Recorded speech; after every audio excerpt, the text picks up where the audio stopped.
Okay, so hello to all of our young ladies in sixth year in Our Ladies. It's Stuart Wilson here from Zest Life Therapeutic Services. It is great to connect with you again, and now by the portal of Zoom, which is not my ideal way to connect with you. I'd love to be there in person, but it's great to be able to spend a little bit of time with you anyway, and tell you a little bit about what we're going to do today. First of all, I have always enjoyed our connection with Our Ladies, and being an ex-high school man myself, forgive me if that's not those young men in high school are not to your taste. Maybe I should be apologizing on behalf of all of them right now. But it's my connection with Our Ladies has always been one that I've really cherished. I'm going to share with you my screen, if that's okay. So hopefully that's going to work for us as we start. And I want to explain to you a little bit about what we are going to do.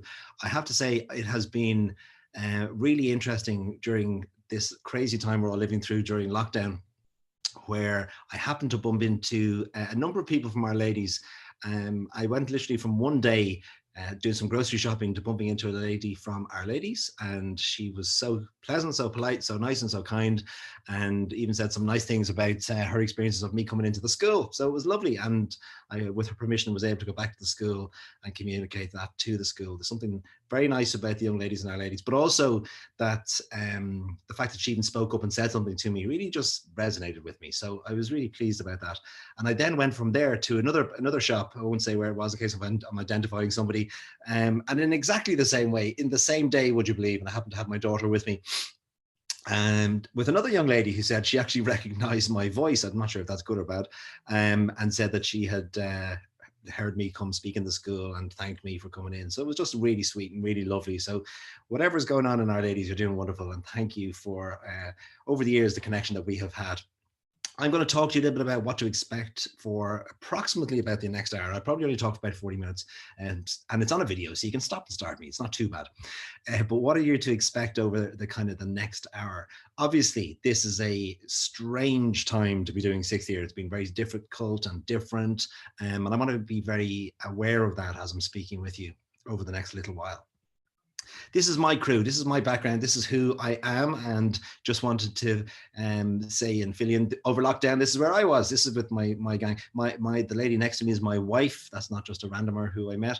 Her name is Maggie. We're married now for 147 years, I think it is, that she says it feels like. She is quite an extraordinary young woman.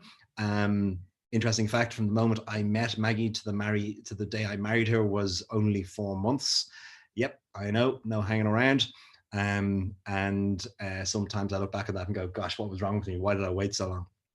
So whenever any of my daughters tell me about dating and all this kind of thing, and they're saying about being with somebody for 6 months or a year, I'm kind of going, gosh, you don't even know them. Take your time. But anyway, I have a leg to stand on. And the young man in the background is Keane. He's my eldest boy. He's 24 years of age, and he doesn't come down for the breakfast dressed like that. That's actually a snap that I got when he was going to a Deb's, and I asked him to, he couldn't actually say no, I just took a photograph, but he doesn't tend to let me take too many, so that was a quick one to be able to get.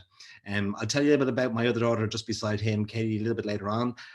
Kelly Jo is in 5th year in the high school, just down the road from you guys, and loves hockey, loves playing sports. Kelly Jo, I think, burst into our bedroom when she was about 3 or 4 years of age, and literally very theatrically, the arms went out, the screams were made, and she literally burst in going, "Mommy, Daddy, you're amazing." And that has always stuck. She lives life that way. She's theatrical and wonderful, and she's a joy to be around. Georgia is my daughter there, sort of stuck in the middle, as you can still see her poking out. She's actually now nearly the same height as Kelly Jo. She's 1st year in high school, started this year. Georgia is my daughter who does everything at 100 miles an hour. In fact, inside of our front door of our house kind of is the stairs, so you kind of come from the kitchen and then go up the stairs that way. And there has been times where I've seen a footprint on the front door because Georgia can't take the stairs as quickly as she wants, so she uses the front foot door as leverage to get up the stairs and kind of does that angle. She's quite extraordinary. We think she's going to solve all of the problems of the world. And she's actually got this ability, it's quite incredible, where we are we're like right on the edge of trouble, like literally where you're just about to get into serious trouble with mom or dad. And then she'll say something like in the heat of the moment, gosh, Dad, that's a really nice shirt. And she confuses me then. I get all confused and I kind of go, oh, thanks very much. And for a second, she's had long enough to get away. Tamara is my youngest. She's 10 years of age. She's the little one down there at the front. Tamara, gosh, because she's my youngest, I actually think, I know this is illegal, but I actually think I'd like to freeze her because it's just so cute. She says like even when she makes mistakes with her English these days, I don't correct them. I just think I'd love her to stay that age forever. And you can imagine then how recently I was, actually quite challenged because Tamara, we thought Tamara was a beautiful name. I don't know what you think, but I just thought it's a beautiful name. We called her Tamara. It actually means palm tree. I'm not sure why that's relevant or why I'm even telling you, but I thought it was a cute name. And we she's my youngest, so I play with that name now. I have little short names for her. I changed the names. This is where I don't want you to judge me, but I changed her names to shortened versions. So instead of just Tamara, I call her Tam Tam. I know, cute. I call her my little Tamster. Yeah, I know, sad, isn't it? And I also had this other name for her, which she used to love and think was sweet, which was Tamalama Ding Dong. I know. And you can understand how recently when she came to me and said to me, Dad, I don't want to be known as Tamara anymore. And I thought, oh, she's grown up, just my little cutie. And I said to her, what is it? You want to be called, I think it'd be something like Belle or I don't know, Pocahontas or something cute. One of those kind of names. And she said, no, Dad, from now on, I shall be known as Gur. Gur. So I was a little bit confused by that, a little bit worried by that. And, was questioning why that is. She got into TikTok over lockdown. Yeah, I know, TikTok.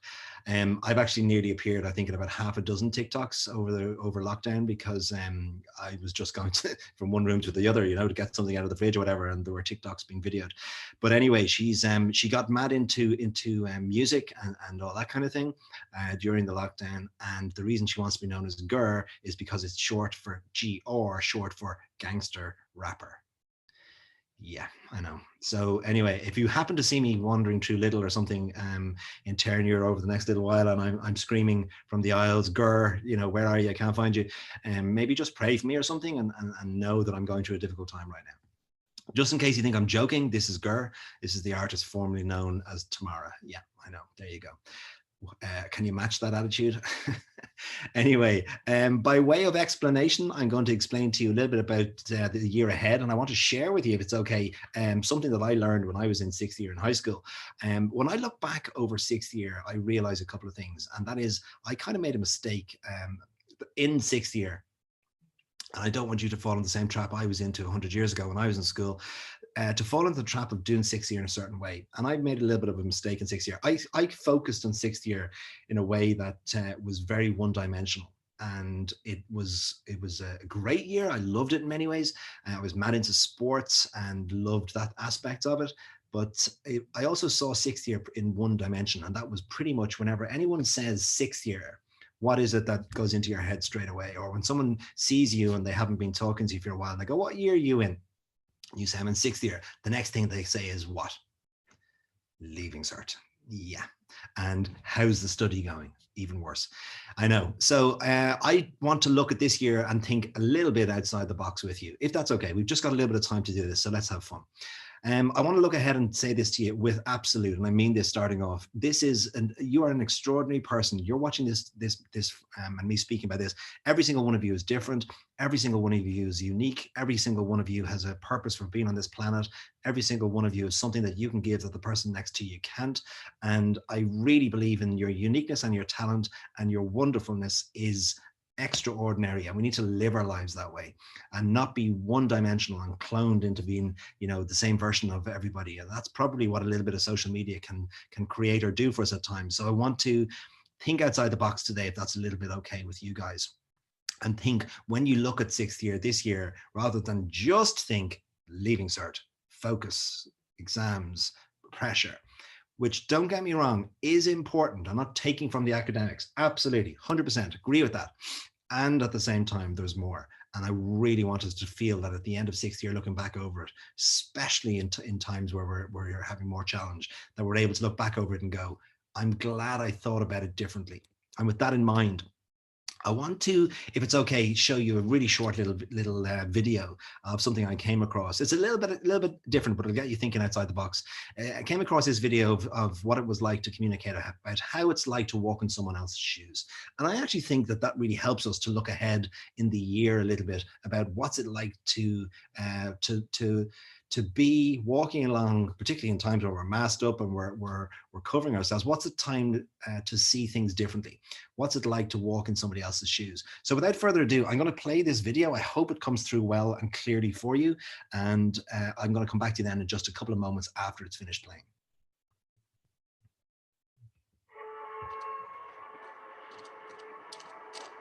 Take a walk in the shoes.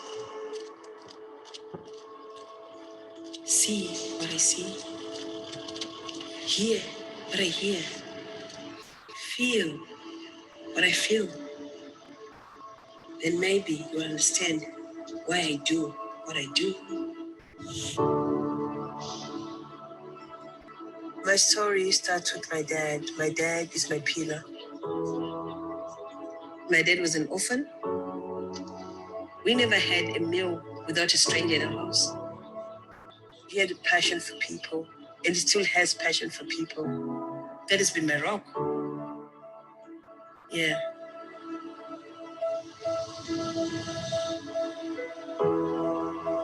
Originally, I'm from Zimbabwe. Then I migrated to Australia. For me, it changed the whole perspective of life. Good morning, everyone.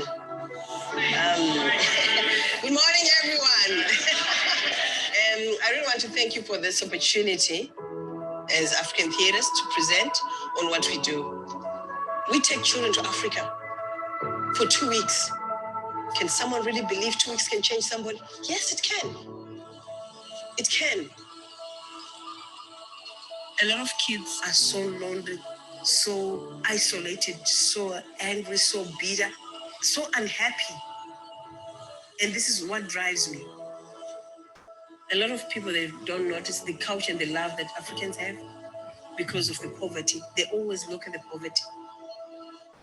But poverty is nothing compared to love. Taking the children to Africa makes them realize how fortunate they are being here.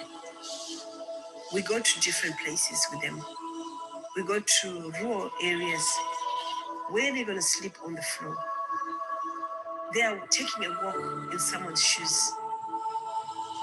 It will be a great journey. You will enjoy it. You will enjoy every minute of it. The moment we leave here, we get on the plane, it'll be all fun. We have raised money, but we haven't raised enough. We're still raising. We're still trying to do some fundraising. So when it comes to night, I go driving. Can start maybe after 10 when maybe everyone has gone to bed, and then finish around 3. Come back home and have a bit of a sleep. I believe we will raise that money. It doesn't matter what it takes. If it means that I'm going to drive through all the night and just be able to take one child and change the life of a child, I'd rather do that.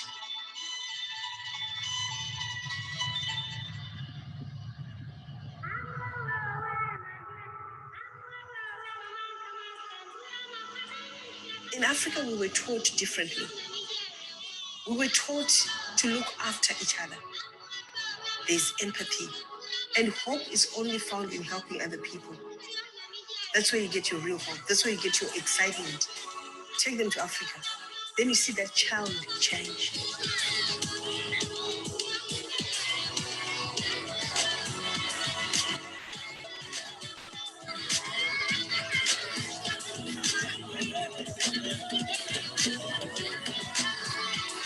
One day, everyone is going to go. But how are you going to go, happy or sad? A person has to do something that is fulfilling to other person and that makes a person happy. If you don't do things to help another person, no matter what you do or anywhere in the world, you'll never be happy.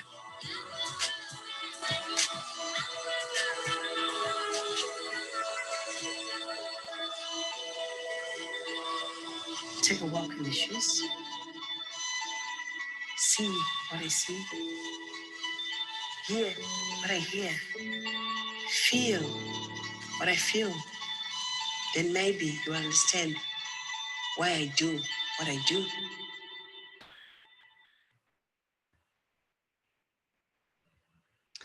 I love what she says on that video. Take a walk in my shoes, see what I see, hear what I hear, feel what I feel, and then maybe you'll understand why I do what I do.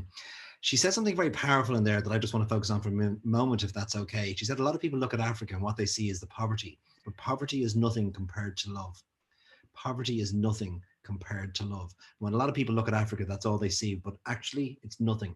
I work a lot in Africa, and it's something that I'll talk about in just a moment. But I thought going to Africa to do our work in Africa, that I could bring something there. I thought that I could help in some way, and that's why I actually set up a children's charity. I'll talk about that a little bit later on.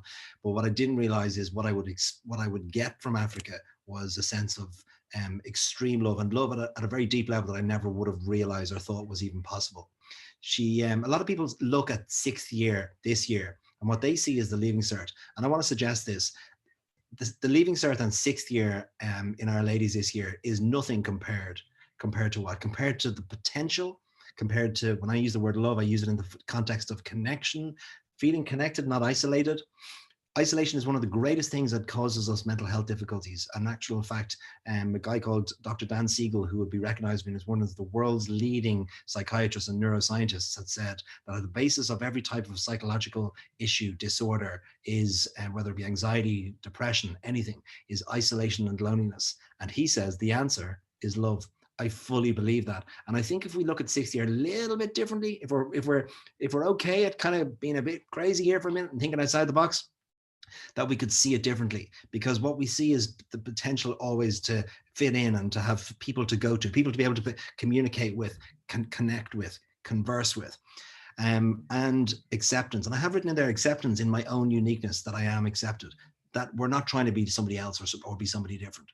I'm going to move this on if it's okay, and just explain to you what I mean. Because in this year, in 2020, there is the potential for a lot of people looking at sixth year and that all they will see is COVID-19. Now, don't get me wrong, it's incredibly important. Obviously, we're in a pandemic. Obviously, it's a difficult time for people. And obviously, we need to take the precautions. We need to do all the things that the government are telling us to do to stay physically and mentally well. Of course, that's a foregone conclusion. And a part of that is obviously the things that are a little bit difficult, like wearing masks all of the time, and social distancing. I don't even like the word social distancing. I prefer physical distancing. If ever there was a time to be more sociable, it's now, but to do it obviously safely.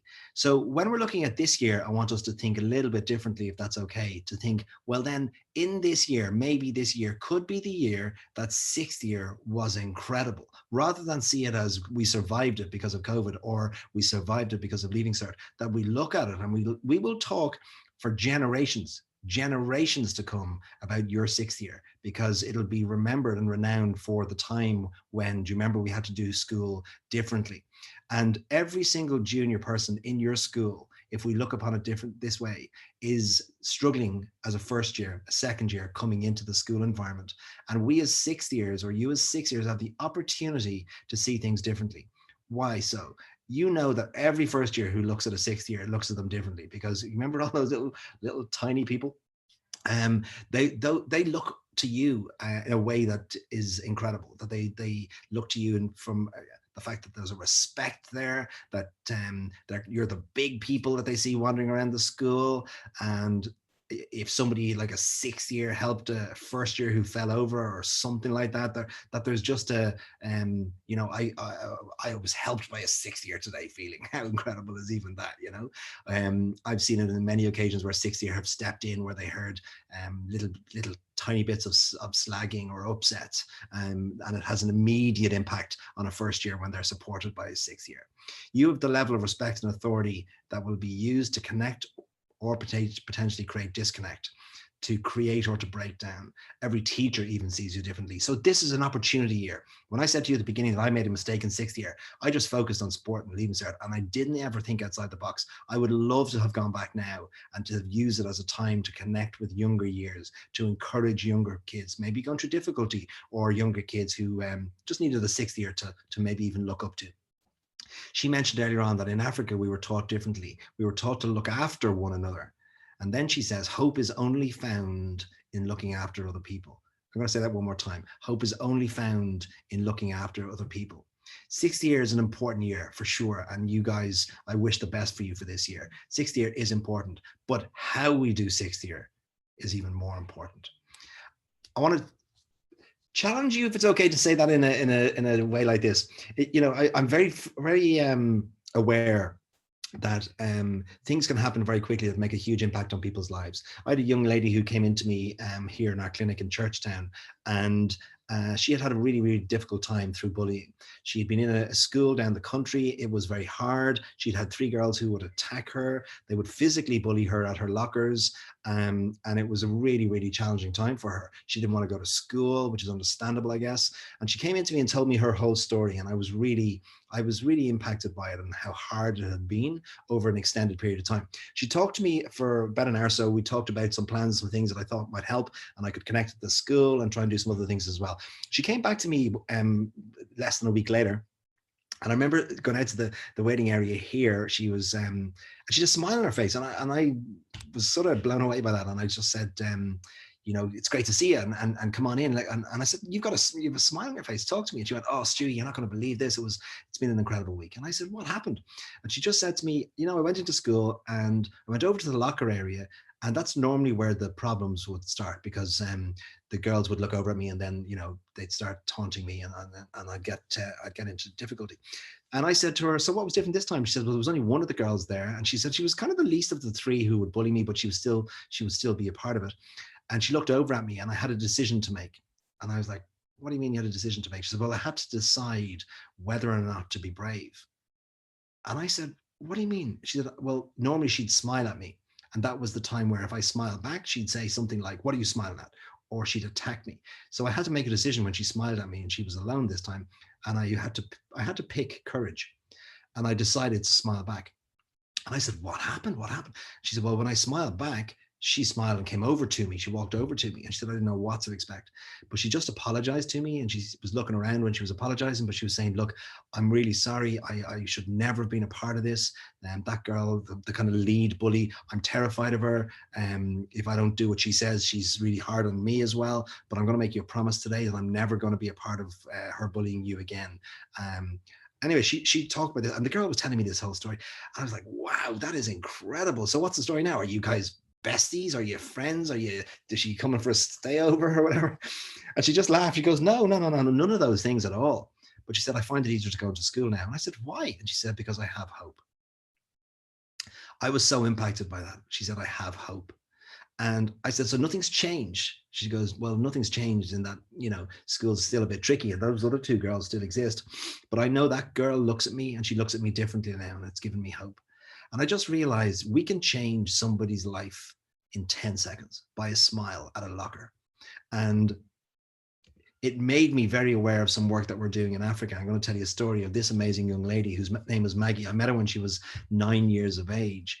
And we were outside of our charity, Zest for Kids, works with kids in Africa who were in some cases, formerly child soldiers, but also kids who would have been hurt through war and all sorts of difficulties. We set up a hospital there many years ago to help kids who had difficulties walking, to be able to walk again, kids who were unfortunately maimed perhaps, or had difficulties through the war where they may have had lost a limb or something like that, and we helped them to walk and to get going. This little girl, Maggie, was sitting outside of a school. We went to speak in this school, and I was aware as soon as I got towards the school that she had some sort of a skin condition. I didn't quite know what it was, but as we got closer, I realized these were like really, really kind of strong, crusted scabs all over her entire body, her entire face, her arms, her legs. She said that it was so bad that sometimes she couldn't walk the 5 kilometers to school every day. And I was like, oh my goodness, because her knees would crack and her elbows here would break as soon as she would stretch them. And I couldn't believe it. I'm like, oh my goodness, he must be in so much pain with that. And she goes, yeah, sometimes it is so bad, I can't make it to school. But she was sitting outside the school under a mango tree with 1,000 kids in the school over here, and her sitting outside the mango tree with her mother. And she wasn't allowed in because they didn't know what the skin condition is. She was turned away from hospital because they should no money to pay for any kind of help. And I was asking her mom, can we come and sit with you? And she goes, yeah, of course. So we went and sat with her. And we asked her, what can we do for you? And actually all her mum asked us to do was to pray for her, which of course we did. And I said, can we see if we can practically help in some way as well? And I literally made a phone call to our doctor friend who runs our hospital and asked him, can you help us here? The conversation took less than 10 seconds. He actually said to me, Stu, you're not going to believe this. We actually have an incredible skin specialist, dermatologist, very close to where the school is. He's one of the best in all of Central Africa. If you can get Maggie to come and see him, we can see what we can do. Maggie got to see him. And literally, this was her with her mom. This was her back. I have permission to show these photographs from her mother and from Maggie. And this was Maggie literally 3 months later. She had gone from what you saw here to what you see here in literally 3 months. Why? Because, well, first of all, she had had a skin condition, which was a form of eczema, which was very treatable, but because it had gone untreated, got infected, and as a result had needed some extensive treatment. But she was fine. And then even to this day, sometimes she gets little bits of breakouts and she uses cream and it goes away and everything is fine. But what I was really aware of is that a 10-second phone call completely changed her life, completely impacted my life, and had an incredible outcome. And how very often in our lives, 10-second interactions or 10-second connections or 10-second phone calls or 10-second smiles across a locker, or 10 seconds, hi, how are you? Or 10 seconds, can I help you with your bag? Or 10 seconds of, hey, you fell over, are you okay? 10-second pockets can completely change the trajectory of our lives. I met my wife because I was speaking at an engagement for a children's charity, and afterwards I was asked, you know, would you like to come and have a coffee? And that girl that very beautiful, pretty girl that was is coming with us, that was at the talk, and I'm going, oh really, that girl? Maybe I will go. And I met her that night for the first time, and I was married to her 4 months later, because I took a brave step that night to say, could I possibly give you a call sometime? Little did she know what was going to happen afterwards. Maybe she wouldn't have given me her number. But anyway, 10 seconds can change the trajectory of our lives. I was asked to speak at that, and my first reaction was no, because I had a fear of public speaking way back then, and I wasn't going to do it. I decided afterwards I should say yes to this. I should speak at it. And that girl came up to me, who turned out to be my wife, and said that what you've been talking about at this gathering has been impactful, and I'd love to know more. What's it like to walk in someone else's shoes? Because we just don't know that. And I hope that even just in our conversations here, we're thinking outside the box now to wonder what it's like. Because here's the truth. We need to try and create the conditions in which we're going to have a great year this year. Let me tell you this, they're not going to happen on their own. We need to create the conditions in which we can have a great year this year. And how does that work out? You know what? It's not actually rocket science. I'm an old guy now. I've learned through experience that some of these things, how do we do life well, doesn't just happen. We've got to find ways to do that. We've got to keep things in order. What does that mean? Well, what are those things? And they are the basics, the really, really basics. And I'm going to talk a little bit about that in a moment. Number one is relationships. I believe we come into this world with nothing and we leave with nothing. The only things we have, if it's okay to say that, is the memories from the relationships we've created. And believe me, they are extraordinarily strong and wonderful. The relationships, if you believe this, our quality of life is made up by the quality of our relationships. Our quality of our life is made up by the quality of our relationships. If you're okay with that so far, then the next bit I think you'll be okay with as well. Then the quality of our relationships has to be made up by the quality of our communication. So the quality of our life is made up by the quality of our relationships. The quality of our relationships is made up by the quality of our communication. And very often our communication isn't great. So how can we better our relationships? How can we absolutely better our life? Well, we better our communication. And we take ownership of it. I'm going to talk about that in just a moment. That's okay. Some of the basics, the obvious things, sleep, nutrition, exercise, all the things that we know are important to make 60 year a great year are going to be including these things. How do we do that? Okay, so we got to be able to understand and think outside the box a little bit for a moment, if that's okay. Now, I do not want you to get the wrong message here. This is really important to me. To have a really good 6th year, we need to minimize some things and maximize others. Maximize the opportunities to make great relationships, maximize the opportunities to have great communication, and maximize the opportunities to sleep, nutrition, and exercise won't happen unless we do the relationships and communication well. So we need to minimize some things. How do we create room for this? Is by minimizing some of these things. Okay, so relationships and connection. I don't know about you, but there's always seems to be not enough time in life. And how we always seems to need more time, you know, with the busyness of life.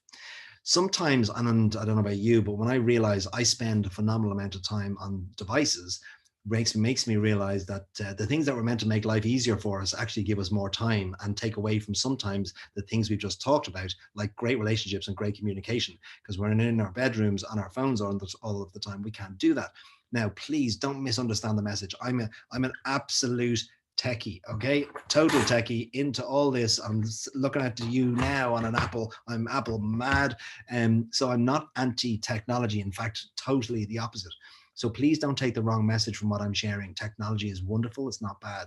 That's not what I'm saying. What is bad is most of you, or many of you, and probably a little bit younger years, not so much 6th year, will be experiencing times where we're caught up in the cyber world too much, or even worse, having fights with our parents over the cyber world or too much use of it. And our parents are the ones who are coming down on us to say things like, give me your phone, or you need your phone out of your room, or you need this, or you need that. And I don't want that to be your way, because I think it's so important that we take ownership of this, that you take ownership as young people. And in fact, you almost become like mini cyber psychologists to understand technology is wonderful, and technology needs to be boundaried. We need to understand when to use it and when is really bad for us to use. So that's the only reason I'm having this conversation. Please don't go away from here thinking anything negative about anything that I'm saying about technology, because I love it. However, we need to become mini cyber psychologists, and we need to be the ones going to our parents saying, do you know what that phone's doing to your brain when you're on late at night? Or do you know that you need to go out for walks after you've had mass exposure to being on a computer all night, Dad? We need to educate our parents at home so that they aren't coming to us fighting with us to get off devices. In fact, you're the ones going to them going, you need to get off your device. You need to put away your smartphone. Why? Because your brain and mine, we're all different. We're all unique and wonderful. However, your brain and mine are the same. We have the same makeup of our brain. The blue part that you see there is what we call the cortex, neocortex, prefrontal cortex. It's the rational thinking part of our brain. It's the part of our brain that makes all of the decisions and logistics. The central part of our brain, which is the limbic system, sits over. If I show it to you like this part here is the pink part, or salmon colored part, which is what we call the reptilian part of the brain. And that part of the brain is basically goes from your central part into your central nervous system. So when you're a kid, if you didn't want to go to school, or if you were upset about anything and you were anxious, your brain produces stress here, cortisol, in your central nervous system, in the reptilian part of your brain, and it comes down your central nervous system into your tummy. So you always had pains in your tummy when you were young and you didn't want to go to school, or you're upset, or you're worried, or you're panicky about anything. The amygdala, or the limbic system, sits over it like that. That's the white part that's there. That sits over it like that. When we get panicky, frustrated, anger attack, panic attack, the limbic system literally almost sits back and vibrates like this. You might have heard the comment, somebody flipped the lid. That's what they're talking about when they say that the brain, literally the limbic system, sits back like this, and it creates a panic feeling. That's what we call an amygdala hijack, where we get a panic attack. Anybody who's ever experienced that knows that once you understand the steps towards what's happening in a panic attack, and somebody like me or some sort of a therapist who will work with you and teaches you how to manage that, you stop getting panic attacks. So understanding that through the likes of cognitive therapy, to understand how to manage it. Why? Because cognitive therapy uses the blue part of your brain, which is the part of your brain that requires logical thinking. So we know how to override that. Now, here's the news. You're not fully developed in that area until you're 25 or so. So you're developing all of the time. Old guys like me have what we call a developed brain, but we know the brain has neuroplasticity. So that means that we can unlearn ways that don't work and relearn ways that do work. So that's really beneficial. Now, here's why I'm talking about this. Cortisol, which is the brain's basically your stress hormone. And cortisol is really important. So when you pull back the curtains in your house every morning, your brain produces cortisol because it's basically saying, get up, time to go to school.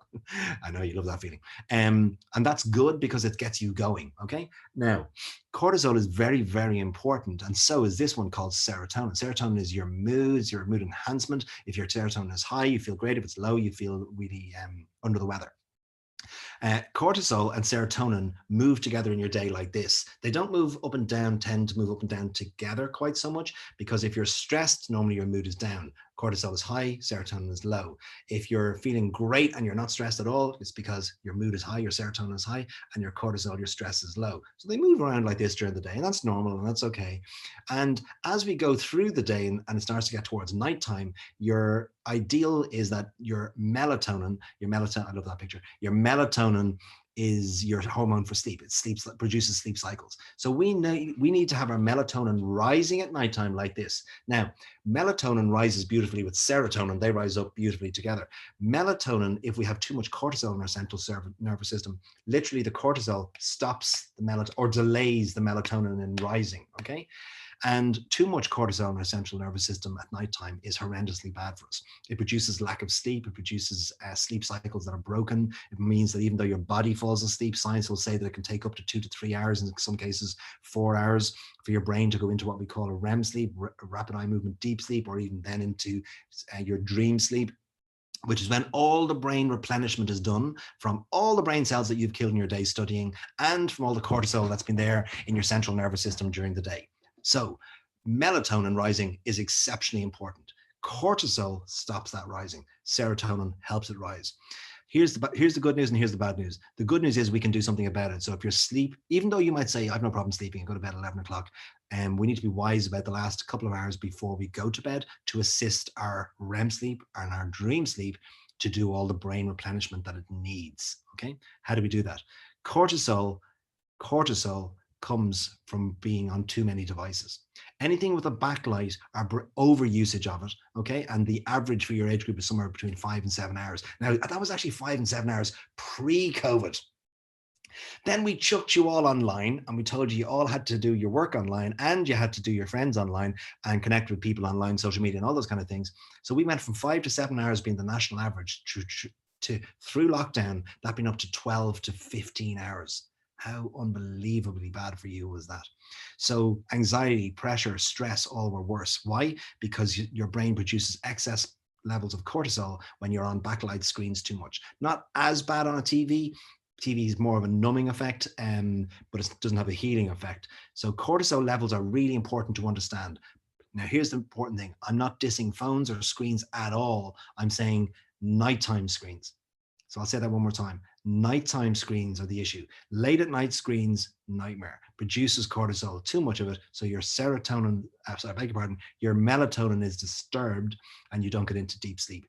Even though you might say, I do, Stewie, I get to great sleep. I can't get at 11 o'clock. If you've had excess screens up till 11 o'clock, your body will fall asleep, but your brain won't go to REM sleep and dream sleep for up to a number of hours for sure.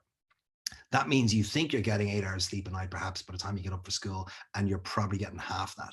And then you're expecting your brain to help you. So that means if you're waking up almost feeling sick and tired, then you're not getting the REM sleep that you need.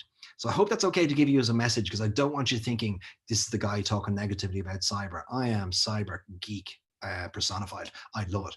So it's just late night screens is the big issue, because that leads to excess levels of cortisol.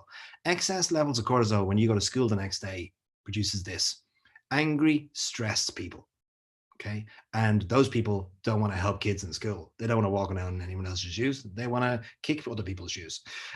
They'll use harsh words. They get into bullying tactics. They get angry and aggressive, or even just online and bad behaviors in general.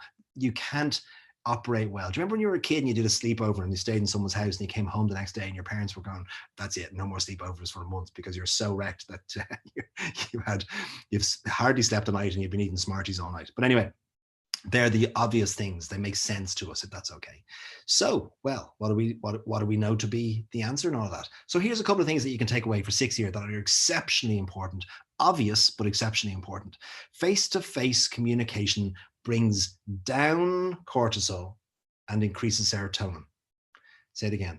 Face-to-face communication, meet a friend, go for a walk, whatever, brings down cortisol, increases serotonin. Okay, naturally, your brain is the only organ that regulates from another brain, from having a conversation with another brain. If you have the same conversation on FaceTime, doesn't work. If you have that conversation on FaceTime, it increases your cortisol and it brings your serotonin down. And that obviously interferes with your melatonin. Exercise is amazing. I'm not even talking about cardiovascular exercise. If you're playing sports and stuff like that, amazing. Basketball, hockey, whatever else it might be, amazing, brilliant. superb. That's good for your central nervous system. It's good for your cardiovascular system. But exercise that I'm talking about here is mental health walking. Mental health walking at nighttime, even if you're an elite athlete, is very important because it brings down cortisol levels. In fact, if you're an elite athlete, you're increasing your cortisol levels because you're putting your body under duress and stress. So mental health walking brings down cortisol, increases serotonin. So important. Healthy eating, obvious. You got to eat right and you got to eat healthily, particularly in sixth year, to assist all of the things that we've talked about. Your communication and your talking is a choice as a behavioral pattern. It's not a reaction. So mums or dads that are upsetting you and we're really short with them or fighting back or anything else, those things massively add to your cortisol levels. The choice that we make is, as we decide to, is to increase our serotonin and bring down our cortisol, is to speak kindly, to speak nicely, to make the decision to connect in a proactive way, not in a reactive, upset way. That makes sense. Of course, we know it, but it's a choice that we have to do. Relationships in general, good actions, acts of kindness. Somebody said to me years ago, because it's so true, I never used to be a morning person, and I believed that. Like, I was probably about 30. I'm 51. I know I'm 51 now. I don't look at, I know. Yeah, that was your opportunity to say something nice. But anyway, and I used to think I wasn't a morning person. Then I decided when I had kids of my own, I'm going to do mornings different. I don't like this not being a morning person thing. I used to think that I wasn't human until I had about 3 cups of coffee. And I changed that. And actually, some of the things I changed were acts of kindness, little small things. I used to let people out in traffic, and that would just make me feel good, And even if they didn't wave and say thank you, I wouldn't go after them in the car and bang into them and beep. I just let them out as an act of kindness. I'd go to the same coffee shop every morning. I'd buy a cup of coffee for somebody behind me and just walk out and tell the guy, give the next person a coffee, I'm buying it, and don't say it, and I don't want them to know. Having a good heart and a kindness and patience is an incredibly important proactive trait. I actually, when I'm thinking of that, it's funny. Katie Taylor comes into my mind, the boxer. Katie's an incredible, amazing athlete, but also an incredibly beautiful person. I happen to know her well through, she's ambassador for our children's charity Zest for Kids. And it's something she says on a video. If you get a chance to look it up, it's worth watching. It's actually an ad for Lucozade, and it's an ad she did called Digging Deep. And she talks about what makes an incredible athlete. And she said it's not rocket science, it's just hard work and determination. And she said that she thinks it's really important for an elite athlete. She thinks, she was talking about it, as an Olympian, to have a good heart and to be kind. And I thought, who says that? That's incredible for an elite athlete who's such an incredible mentor to the world, and to particularly to young people, to say that it's important to have a good heart. I just thought it was incredible. And I regularly talk about that. She's quite an exceptional young lady. So how do we do this? Some tips and tools to take away. Well, this sounds weird because I'm saying to you, be bored. You're looking at me going, what are you talking about? This old guy's full of rubbish. Boredom creates imagination. What do I mean? My daughter, you remember Gur? My daughter would come over to me and she'd say, Dad, can I have, I'm bored. And I'd go, yeah. Mm-hmm. And I'd say the things that my dad said to me, which was, don't worry about it, sweetheart. I'll give you some little things that you can do so you won't be bored. And she'd run off going, forget it. Boredom creates imagination. I'd then go looking for her later on. I'd call her for her dinner. I'd be going, girl, dinner's ready. And she wouldn't appear, and I'd go looking for her, and I'd say, come on, it's time for dinner. And I remember coming to me one time and going, Dad, I'm really busy right now. And I said, why are you busy? What are you talking about? And she said, I'm over behind the couch having a conversation with a dinosaur. Just wait a while. But her imagination was just fantastic. She was thinking imaginatively. What happens when we think imaginatively?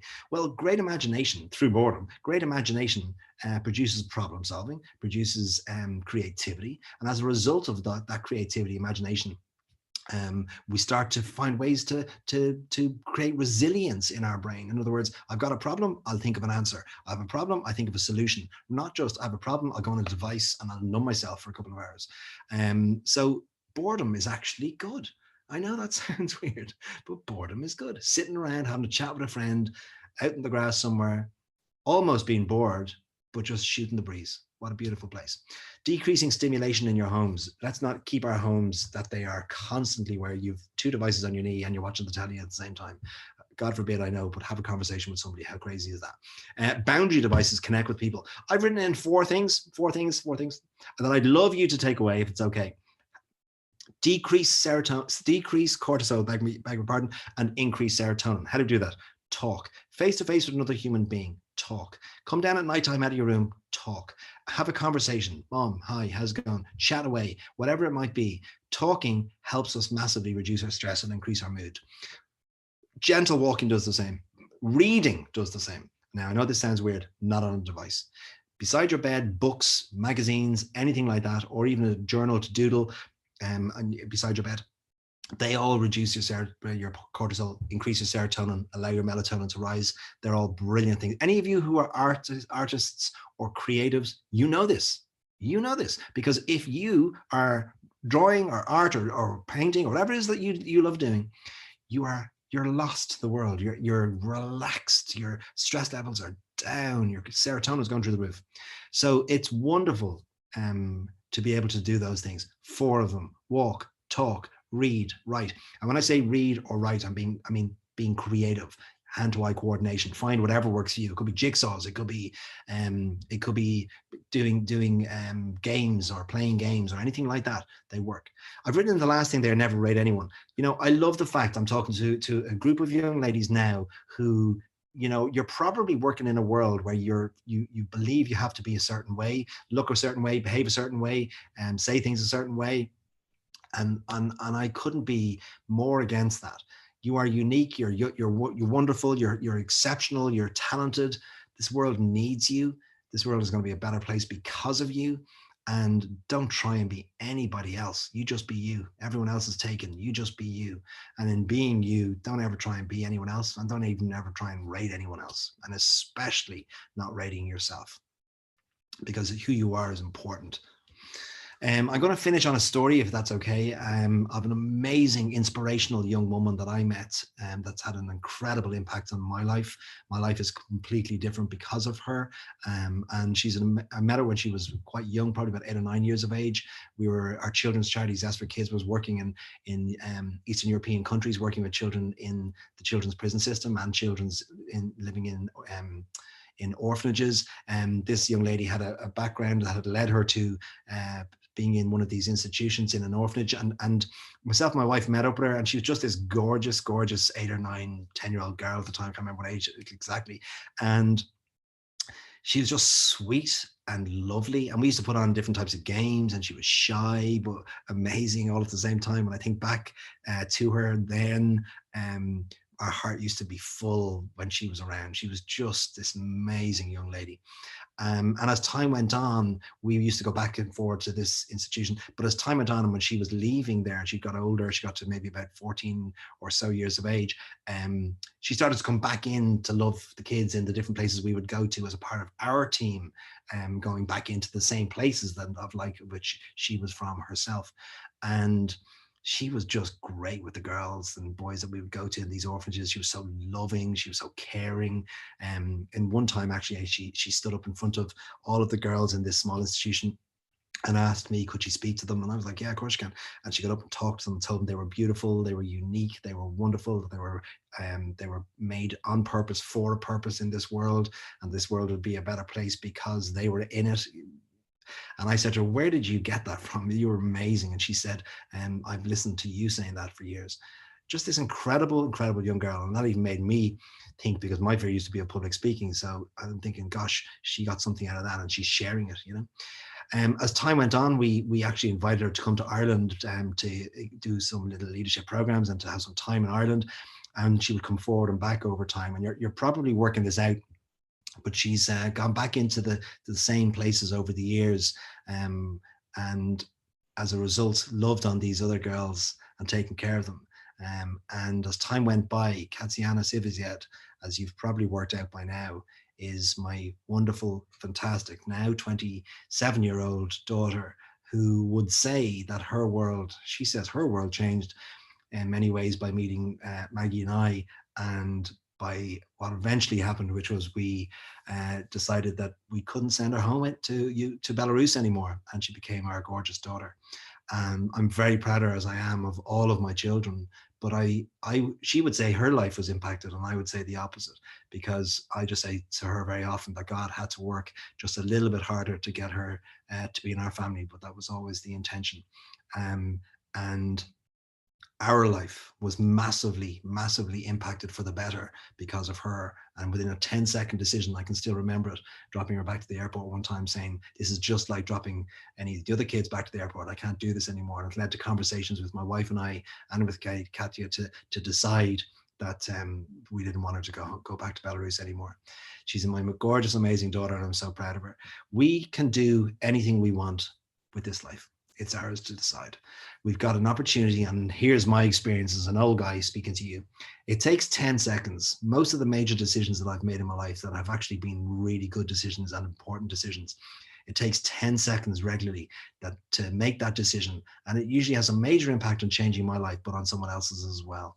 And I want to encourage you, if it's okay, in the days and weeks ahead in this year and 6th year in Our Ladies in Terenure, to be able to embrace this, to go, if that guy's making any sense at all, I'm going to think outside the box. And I hope that will be helpful for you.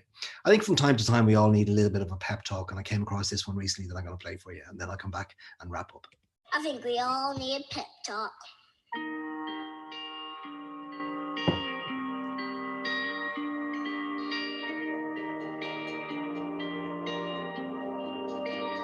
The world needs you to stop being boring.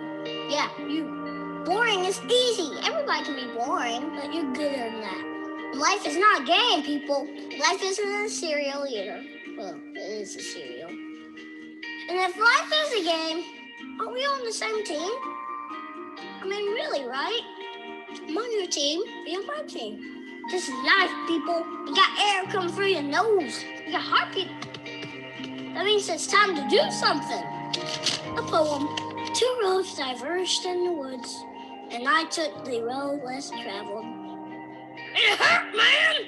Really bad. Rocks, thorns, and glass. The parts broke. Wah! Not cool, Robert Frost. But what if there really were 2 paths? I want to be the one that leads to awesome. It's like that dude Journey said, don't stop believing, unless your dream's stupid. Then you should get a better dream. I think that's how it goes. Get a better dream and keep going. Keep going, and keep going. What if Michael Jordan had quit? Well, he didn't quit. No, he retired. Yeah, he retired. But before that, in high school, what if he quit when he didn't make the team? He would have never made Space Jam. And I love Space Jam. What will be your Space Jam? What will you create will make the world awesome? Nothing if you keep sitting there. That's why I'm talking to you today. This is your time. This is my time. It's our time. We can make every day better for each other. If we're all on the same team, let's start acting like it. We got work to do. We can cry about it, or we can dance about it. We were made to be awesome. Let's get out there. I don't know everything. I'm just a kid. I do know this. So everybody's doing to give the world a reason to dance. So get to it.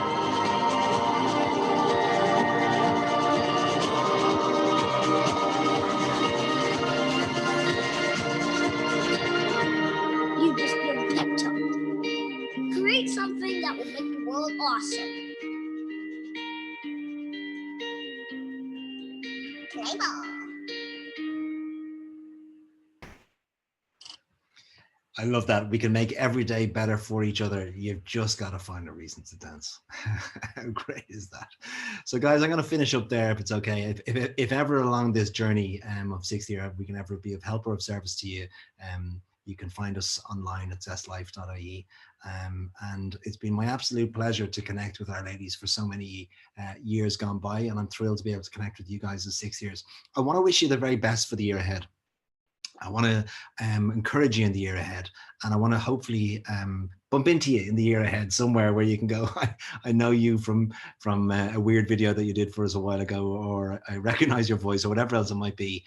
But I really do wish you the very, very best for the year ahead. It is a year that's a little different. We're not going to deny that, but it is also an incredible opportunity and an incredible year in so many ways to be able to say that was the year in 2020. That was the year that I did 6th year, and what an extraordinary year it was. So guys, take care of yourselves. God bless you. And I hope that it's an extraordinary year and a wonderful year for you. And hopefully we'll see you soon. Take care and God bless. Bye-bye.